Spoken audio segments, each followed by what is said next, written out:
Emotions went from being felt throughout the city of Cincinnati. What is his name? What is his name? I'm so nervous and I'm so scared for these kids. To surrounding neighborhoods, voices big and small fighting to be heard, shining a light on the issue of humanity. I believe that Black lives should be treated like other people should be treated. Well, the people that saying Black Lives Matter, it made me proud, happy. It made me feel like I was a person. The focus now, how to move forward, addressing a nationwide call to defund the police and make continual policy changes. We really need to get law enforcement around the nation on the same page. We delve into how to put action behind words in the midst of two pandemics on this edition of Let's Talk Cincy. From WLWT, this is Let's Talk Cincy, presented by Western and Southern Financial Group. Put our financial strength behind you. We find ourselves at a familiar place, uttering a persistent question that has challenged the struggle for human rights and justice for many decades. If not now, when? Hello, everyone. I'm Curtis Fuller. And I'm Alexis Rogers. Making tangible changes is what many local leaders say the focus needs to be on. Demands have been given, and now organizers tell us that it's time to get beyond them. So what I don't want to do is get caught up in, us coming to terms on a few demands here and there and seeing a few policy changes here and there, and then the people who want to kill us can find their way around those demands and those laws like they've done throughout history. We've seen so many people, Black and not Black, out here asking for the same demands. Where do we go from here? This is a really tough question to ask, and it's hard for me as one person to voice an opinion for an entire community. But looking specifically at curfew, about how it disadvantaged us.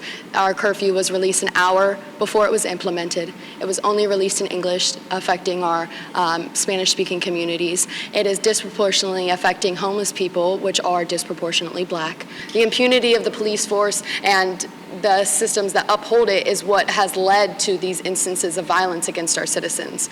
People not being held accountable for their actions. The man that murdered George Floyd had already had, I believe, 17 instances of police violence, and he had never been held accountable. And had he been, George Floyd may be here today. We want to refocus police resources on training, de-escalation, and community building, instead of on, I believe I saw a statistic that said one riot gear uniform could pay for like 60 PPE uniforms for doctors. So we want to focus on helping our community instead of supplying our police force with fancy equipment. I will say I would really, just my big takeaway is to get our officers involved in the communities.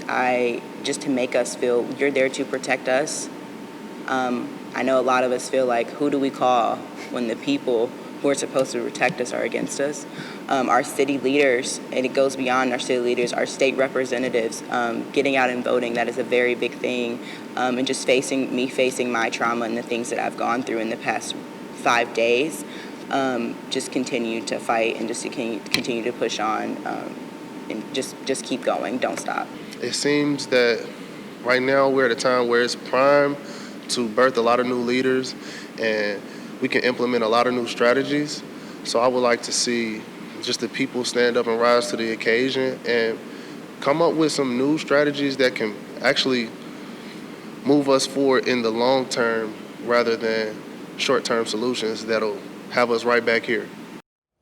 New strategies, and you were here when the collaborative agreement was first started, so it's interesting to see the new and young leaders really look at that and say, we want some different changes. Yeah, they have a strong voice, no doubt about it. Well, improving training for police officers. Cincinnati's top cop discussing the efforts underway in his department.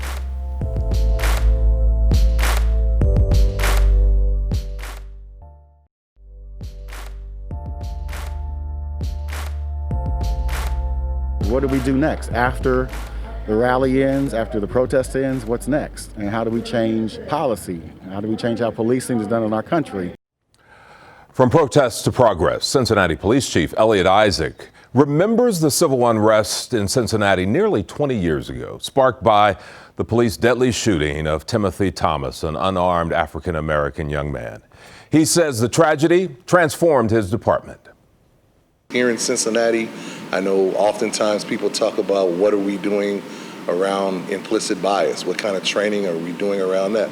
Just in the past year, I brought 3 different trainings here. We've done fair and impartial policing that's been sponsored by the Department of Justice.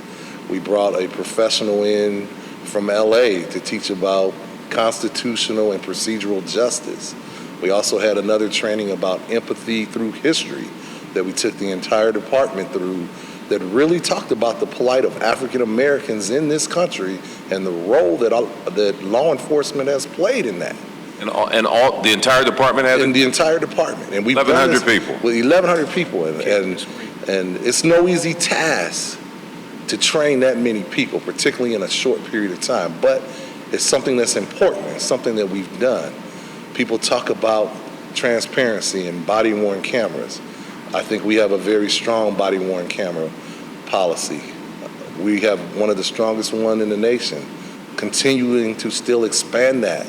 We just signed a contract with Axon to be able to have more capability with that, to be able to be transparent in all that we do. We continue to look for opportunities to tweak any of our procedures, particularly our use of force policy. We talk about de-escalation. De-escalation is interwoven into all of the work and all of the training that we do. People ask me often, how many hours of training do your officers get in de-escalation?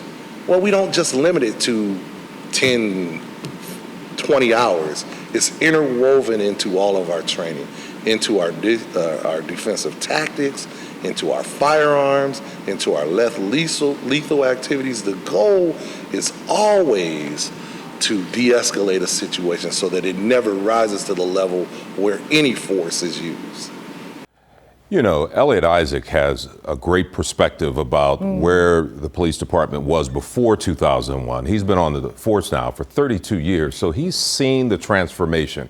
He will be the first to tell you there's much more that needs to be done, but there has definitely been an amazing change from before 2001. He's been a part of this community for a very long time. Yeah. Interesting perspective.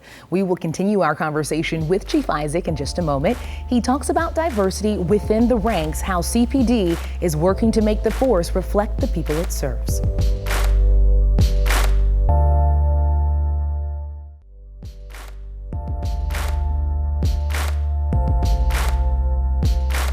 I think there is a movement in this country that is larger than any I've seen that I can remember in my lifetime around building a more diverse and inclusive America.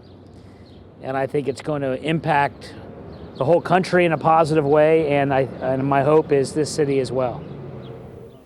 Being diverse, being inclusive, a part of so many underlying conversations that are coming to the surface now as leaders in the entire community work through these conversations. There are many being had behind the police shield as well, specifically about the reality of recruitment and being Black and dealing with the trauma of being Black and still trying to protect and serve. Well, recruitment has become a challenge nationally for most police departments. Years ago, we had thousands of people that wanted to be police officers. We've seen that number decrease over the years. We believe in diversity and the importance of it. We go to HBCUs. We intentionally focus on people of color to recruit to join the police department. We even try our local high schools. We're working to create a pipeline right now particularly for our Cincinnati public schools to come into the police and fire ranks.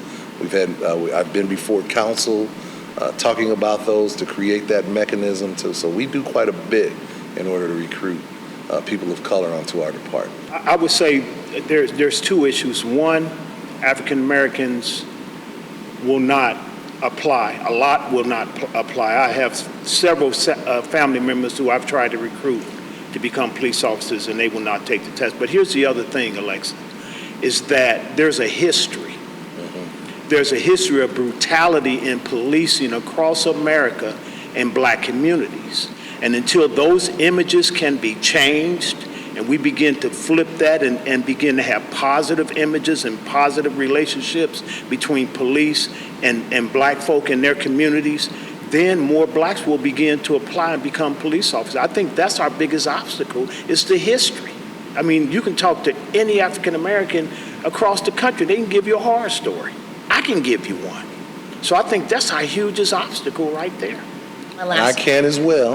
I want to add on that too. But, you know, I strongly encourage the best way to change a system is from the inside out. Yes, as well. it is. So we need those, and I understand. I have my own story as well.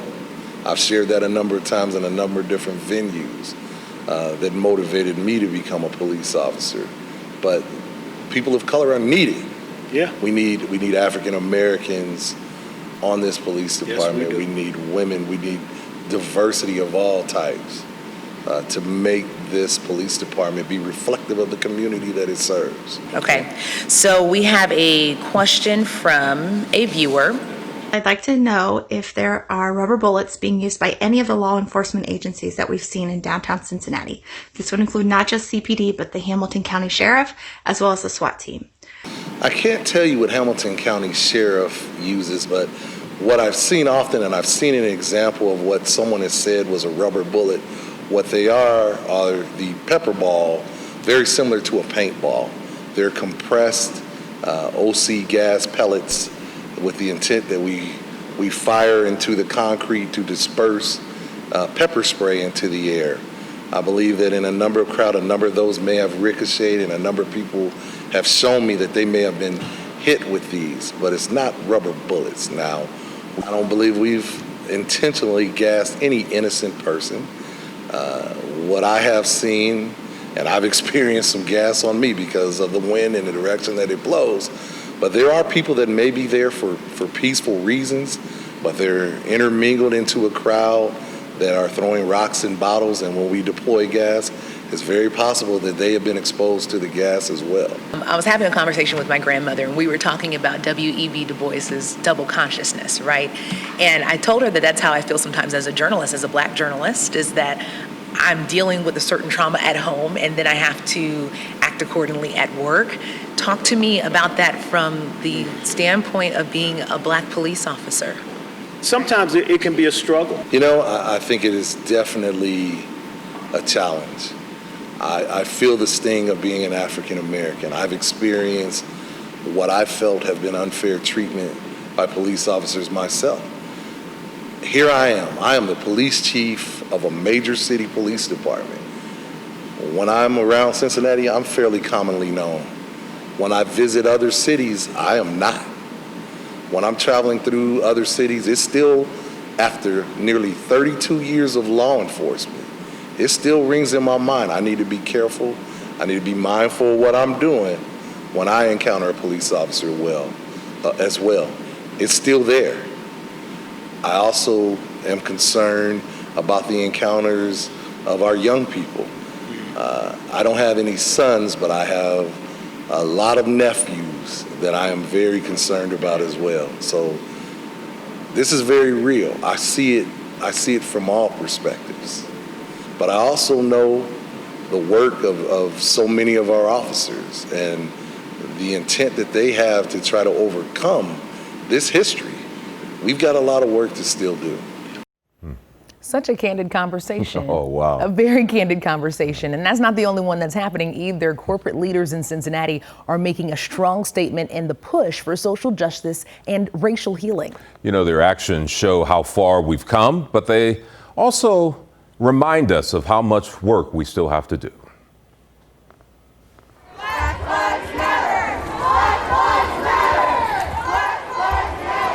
We really are at a seminal moment, I think, in this community and in the world right now. We have to drive change. We have to drive hard discussions. They have every right to be angry. What is his name? George Floyd. What is his name? George Floyd. But how do we fix this, and how do we come together? From global giant Procter & Gamble to the nearly 150-year-old Cincinnati Bell, the corporate voice is being heard about race, bias, and the choices we make. From once does fulfillment come? This is P&G's latest national ad campaign. It's called The Choice, intended to spark conversations, leading to understanding and action. We're at the living up. We're doing a number of things really just to raise the level of awareness of the bias that exists really throughout our society, and more importantly, get people to step up and move just from having thoughts and prayers to taking, smart, tangible action. At Cincinnati Bell, at the request of some of its workers, all employees across North America stopped work on Thursday for 8 minutes and 46 seconds in honor of George Floyd. What this tragedy really represents is an opportunity for us to have the right dialogue. Be open to hearing others, be open to examples, be open to change. Kroger created a $5 million fund to support equality and justice. And Skyline announced a $250,000 donation to the Greater Cincinnati Foundation's Racial Justice Fund. But the message right now is that everybody can do something. Everyone has a role to play. So if you are an individual, it starts with yourself. It starts with the people sitting around your dinner table. It starts with your friends and family. Yeah, this is an amazing spot, the P&G, Yes. and I know that you've done some stories on their previous campaigns, but many companies are getting involved. Cincinnati Bell actually has started small group listening sessions. That's amazing. And Procter & Gamble has a special section on its website called Take on Race, ways for you to get involved to help transform equality from a dream to reality. Well, when Let's Talk Cincy returns, the political, will it take to see progress in Greater Cincinnati? What local leaders say is key to improving race relations.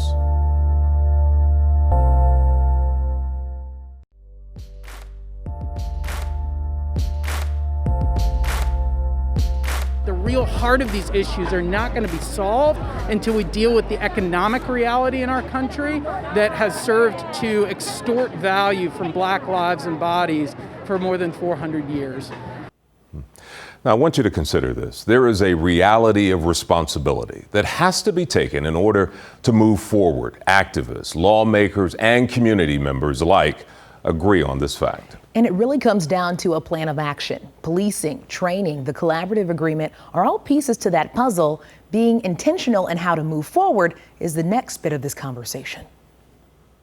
We have one viewer who asks, as far as when it comes to policing and your thoughts on this, is it possible to have mandatory review boards, give the power back to the people, do something like every quarter list of all the arrests and arresting officers and body cam videos, and if the review board deems an action of an officer unjust or his or her ability is unfit, then to have an open investigation, but to continue going back to the review board with community members? What's your take on that viewer question or suggestion? I think it's possible. You need several ingredients in the pot. You need the political will, because it will require local government, no matter where you are, to participate, because police are part of the government, so you need that. It takes the will of the police union to be open, to be honest, and to be prepared to be uncomfortable. And it takes the will of the community to sustain and stay there and make sure that it is representative of what they want to see and how they want to see it done. As far as folks on council, what's your take on that suggestion from a constituent? Yeah, I totally agree with Iris. I think, we have to look and see what our citizens want. That's not unreasonable at all, and we're all involved in this together, and so to have oversight by a citizens group is fantastic. We're all working together on this.